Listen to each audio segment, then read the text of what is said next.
Prime minister कड़ी निंदा करते हैं इस आतंकी हमले का। अरे निंदा नहीं करते भाई, बम निकालते फोड़ते हैं, प्राइम मिनिस्टर वो भी करवाते हैं। और यही सबसे बड़ा सच है दोस्तों, पाकिस्तान को प्रॉब्लम सिर्फ कश्मीर से नहीं है, पाकिस्तान को प्रॉब्लम सिर्फ इंडिया से नहीं है, पाकिस्तान का प्रॉब्लम है हिंदुओं से। क्योंकि हर पॉलिटिकल पार्टी जानता है कि ये हाई टाइम है, अभी अगर अपना पॉलिटिकल कार्ड खेल दिए मतलब समझिए कि आपका पूरा का पूरा चेहरा सामने निकल के आ जाएगा। ये हर पॉलिटिकल पार्टी को पता हो गया है। कुछ सवाल मैं चैट जीपीटी से पूछूंगा और आपको ये समझा दूंगा कि इंडिया पाकिस्तान में हो रही इस लड़ाई में किस देश का फ़ायदा होने वाला है, किस देश का नुकसान होने वाला है और क्या इसके पीछे का मूल क्रक्स है।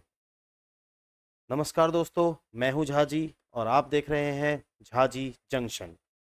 तो चलिए शुरुआत करते हैं। पहला क्वेश्चन ये पूछने वाले हैं हम लोग कि इंडिया और पाकिस्तान के लड़ाई का मूल कारण क्या है। भाई मुझे एक बात बताओ, इंडिया और पाकिस्तान के लड़ाई का कारण क्या है। देखो चैट जीपीटी क्या बोल रहा है। भाई ये सवाल काफ़ी इंपॉर्टेंट है और इसका जवाब सिर्फ एक लाइन में देना मुश्किल है, लेकिन मैं तुझे सिंपल और सीधी बात में समझाता हूँ। इंडिया और पाकिस्तान के बीच के लड़ाई का असली रीजन है कश्मीर। 1947 में जब इंडिया आज़ाद हुआ और पाकिस्तान बना, तब प्रिंसली स्टेट्स को ये चॉइस दी गई थी कि वो भारत के साथ रहेंगे या पाकिस्तान के साथ। जम्मू एंड कश्मीर एक मुस्लिम मेजॉरिटी स्टेट थी, लेकिन उसका राजा हिंदू था, महाराजा हरि सिंह। उसने इनिशियली दोनों देशों के साथ नहीं जाना चाहा, लेकिन जब पाकिस्तान की तरफ से ट्राइबल इन्वेडर्स ने कश्मीर पर हमला किया, तब महाराजा ने भारत से मदद मांगी और उसके बदले कश्मीर भारत का हिस्सा बन गया। इंस्ट्रूमेंट ऑफ एक्सेशन साइन किया गया। ठीक है, अब ये बात पाकिस्तान को कभी हजम नहीं हुई। तब से लेकर आज तक कश्मीर दोनों देशों के बीच एक ज्वालामुखी बन गया है। 1947, 1965, 1971 और 1999 4 मेजर्स वॉर हो चुकी हैं। हर बार अलग अलग रीजंस दिए गए, लेकिन जड़ है कश्मीर का डिस्प्यूट। इसके अलावा और भी टेंशन्स हैं, जैसे रिलीजियस और आइडियोलॉजिकल डिफरेंसेस, ठीक है, धार्मिक भेदभाव, terrorism specially after 1989, Kashmir insurgency और 2008 Mumbai attack, water issues, Indus water treaty को लेकर सस्पिशंस और पॉलिटिकल नैरेटिव और नेशनलिज्म दोनों साइड्स में। तो सिंपल वर्ड्स में बताऊं तो पार्टीशन के वक्त हुआ कंफ्यूजन, कश्मीर का मुद्दा, political ego, terrorism is equal to India Pakistan rivalry. यहाँ तक तो ठीक है, बट ये बताओ अभी जो लड़ाई हुआ जिसमें सिविलियंस मारे गए, उसका क्या।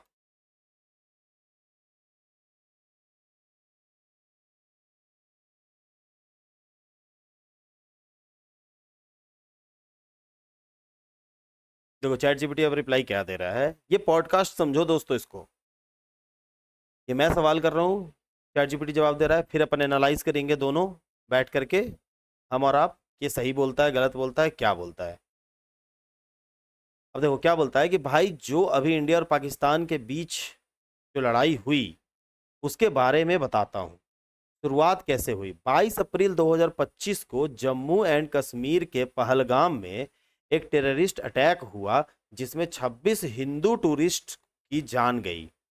इस हमले की जिम्मेदारी टीआरएफ ने ली थी, जो पाकिस्तान बेस्ड लश्कर ताइबा का एक हिस्सा माना जाता है।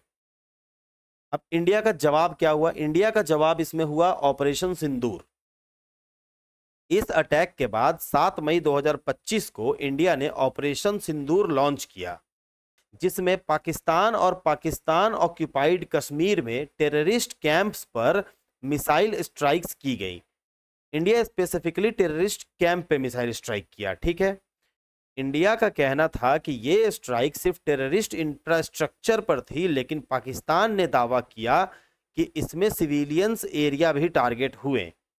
बहुत बढ़िया है, तुम 26 को मार के गए हो तो सिविलियंस और इंफ्रास्ट्रक्चर क्या होता है भाई, जो नजर आएगा सब मरेगा।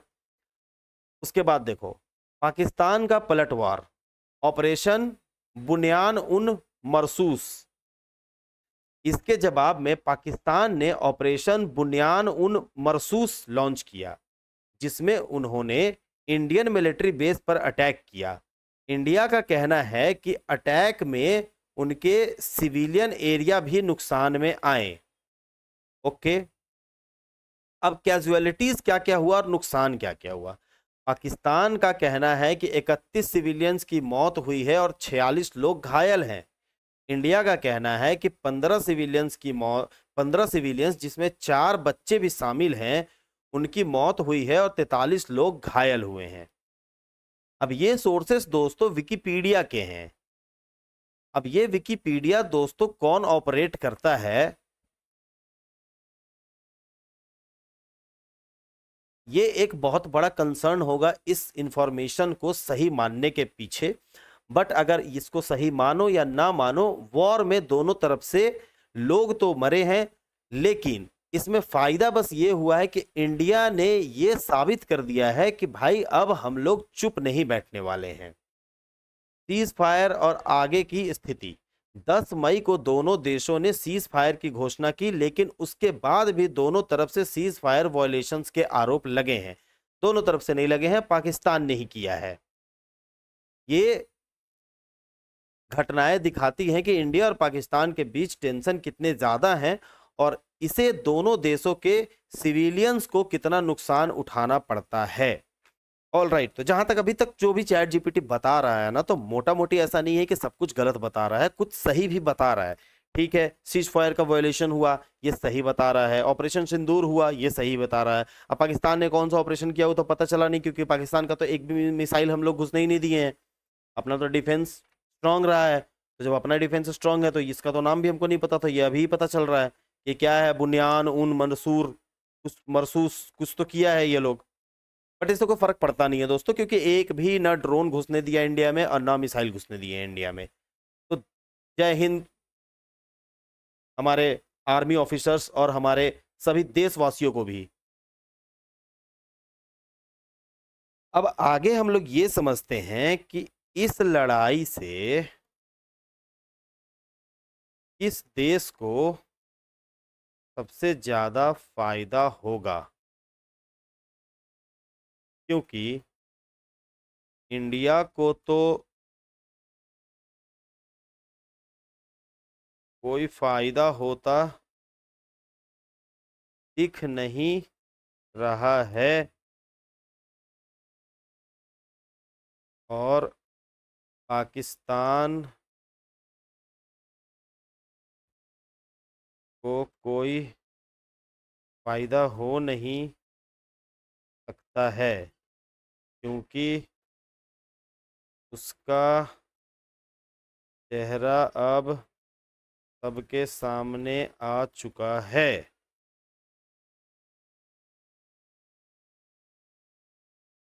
भाई तू बिल्कुल सही सोच रहा है। ये जो 2025 की इंडिया पाकिस्तान की लड़ाई हुई है, इसका असली फायदा किसी देश को नहीं बल्कि कुछ स्पेसिफिक लोगों, इंस्टीट्यूशंस और ग्लोबल प्लेयर्स को हो सकता है।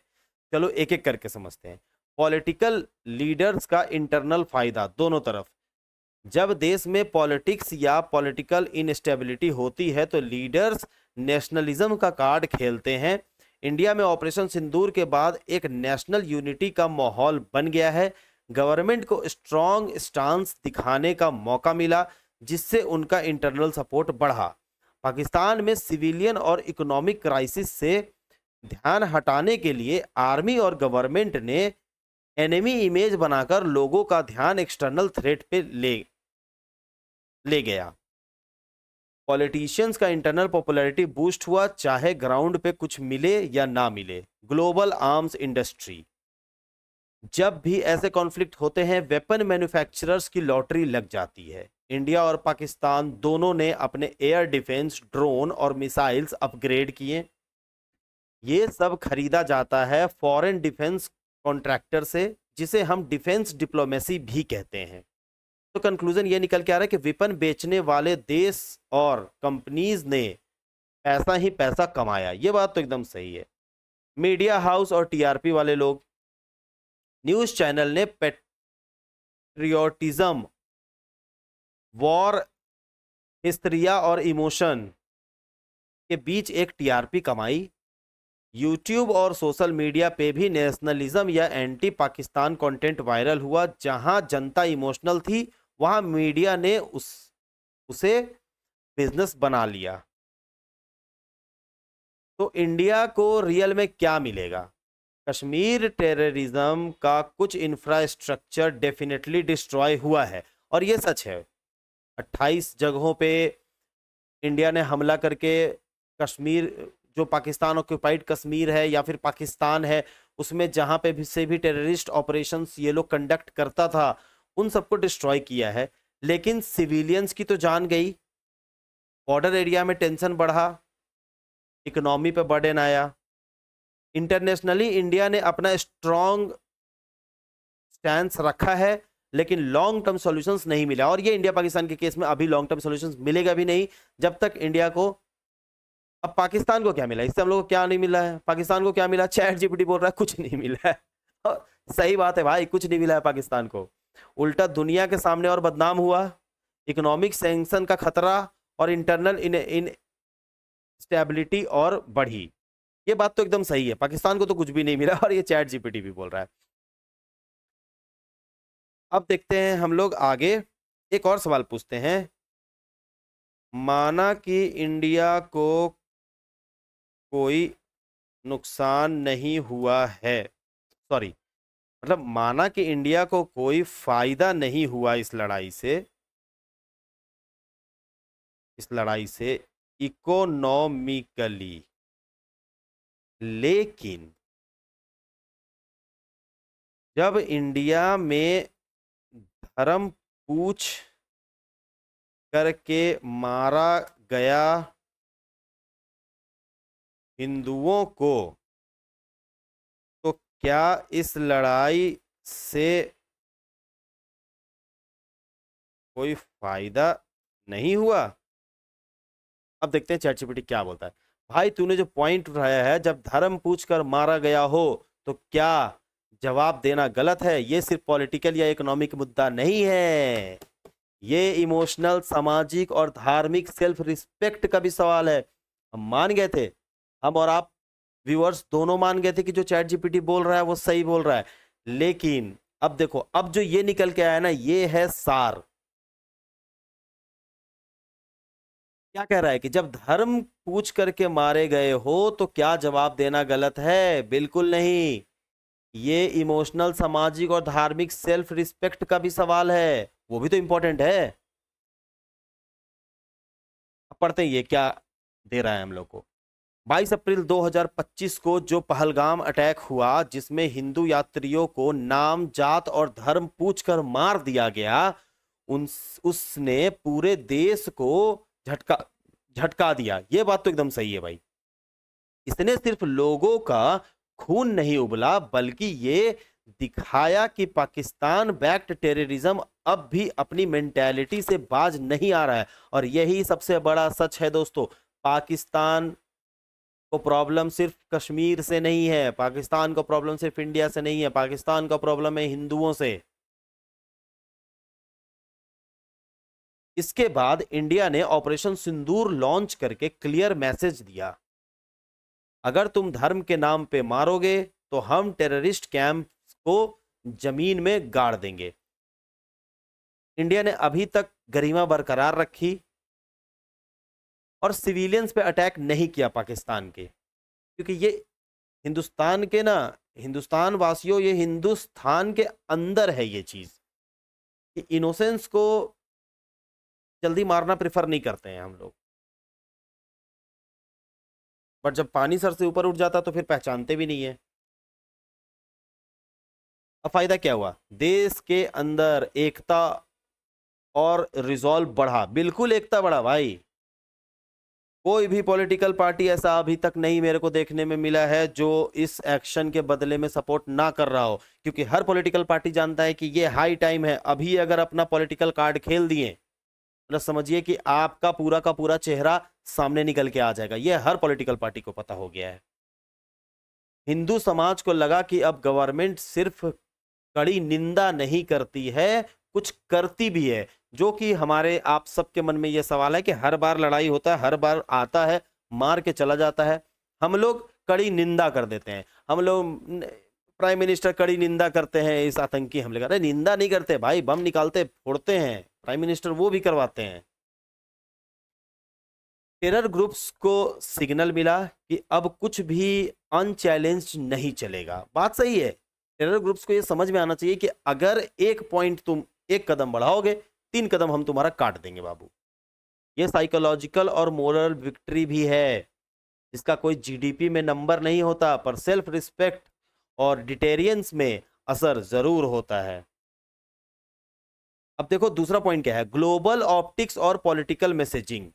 इस बार इंडिया ने बिना किसी यूएन रिजोल्यूशन का वेट किए डायरेक्ट स्ट्राइक किया। इससे यह मैसेज गया, हम अपने लोगों को मरते हुए नहीं देख सकते। अगर तुम हमारे धार्मिक लोगों को टारगेट करोगे तो जवाब मिलेगा। यह बात दुनिया के लिए भी एक सिग्नल थी कि अब इंडिया सिर्फ साइलेंट सफरर नहीं है, बल्कि रिस्पॉन्सिव और रिस्पॉन्सिबल पावर भी है। और यह दिखाना बहुत जरूरी था दोस्तों। जब हिंदू होने के नाम पर इंसानों का खून बहा हो तो सिर्फ मौन व्रत से इज्जत नहीं बचाई जा सकती, कभी कभी जवाब भी देना पड़ता है। नफरत से नहीं, लेकिन नियत और नीति से। ऑपरेशन सिंदूर कोई जंग का जश्न नहीं है, एक जरूरी जवाब है। शायद जीडीपी ना बढ़ रहे हो, पर देश की रीढ़ की हड्डी जरूर सीधी हुई है। तो दोस्तों, आई होप अब आपको इंडिया पाकिस्तान के बीच में हो रहे वॉर का सारा एंगल समझ में आ गया होगा। अभी भी अगर नहीं समझ में आया तो इस वीडियो को दोबारा से देखो, हर एक एंगल समझ में आ गया होगा कि ये लड़ाई से किसको फायदा है, किसको नुकसान है, किसने कराया, क्यों कराया, इससे हमें मोरल क्या फायदा मिला, जीडीपी से क्या फायदा होगा, हर चीज। तो चलो मिलते हैं फिर अगले वीडियो में। मैं हूं झा जी और आप देख रहे हैं झा जी जंक्शन। जय हिंद।